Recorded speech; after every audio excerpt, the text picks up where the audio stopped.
देखे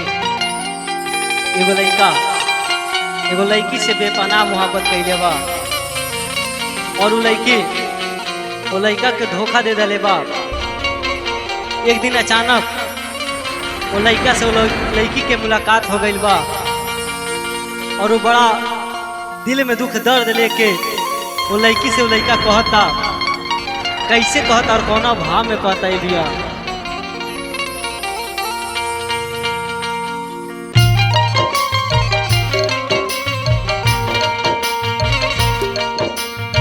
जाहो जान बदल गईलू देख के धोखा चल गईलू, जाहो जान बदल गईलू देख के धोखा चल गईलू। जियत बानी याद में तोहरा, जियत बानी याद में तोहरा दर्द लेके सागरो। जा जान खुश रहिया उम्र लेके हमारो, जा जान खुश रहिया उम्र लेके हमारो।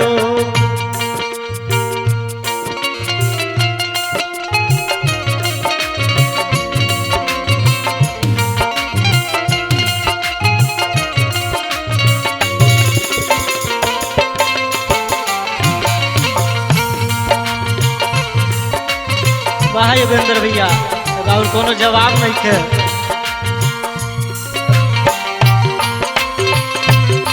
लगल नहीं सगीर भैया, लगल नहीं। अरे चीकू भैया देखिए लड़कवा कहता, मानत रहनी बढ़ के अपना प्राण से,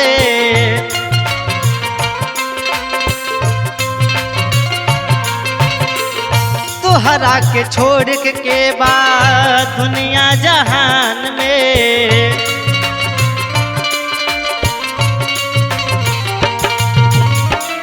मानत रहनी बढ़ के अपना प्राण से, छोरा के छोड़ के बाद दुनिया जहान में।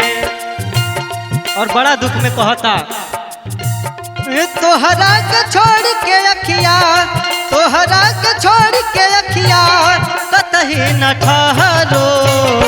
जा जान खुश रहिया उम्र लेके हमारो, जा जान खुश रहिया उम्र लेके हमारो। वाह लगल नहीं, वाह सगीर भैया ऐसा ही लगल नहीं, राव कोनो जवाब न खे।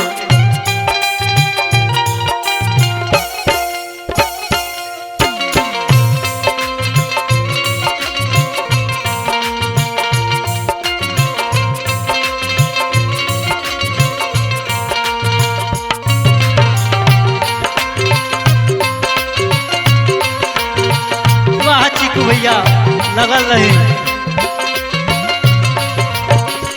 गिरी जोगिंदर भावना टूटल बाबे दिल के,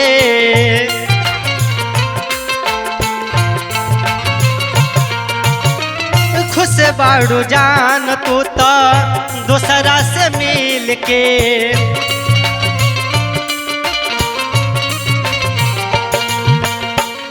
गिरी जोगिंदर भावना टूटल बाबे दिल के, खुश बाड़ू जान तू तो दूसरा से मिल के। तरुण द्विवेदी के हूँ, तरुण द्विवेदी के हूँ लौके ना लम्हारो। जा जान खुश रहिया उम्र लेके हमारो, जा जान खुश रहिया उम्र लेके हम।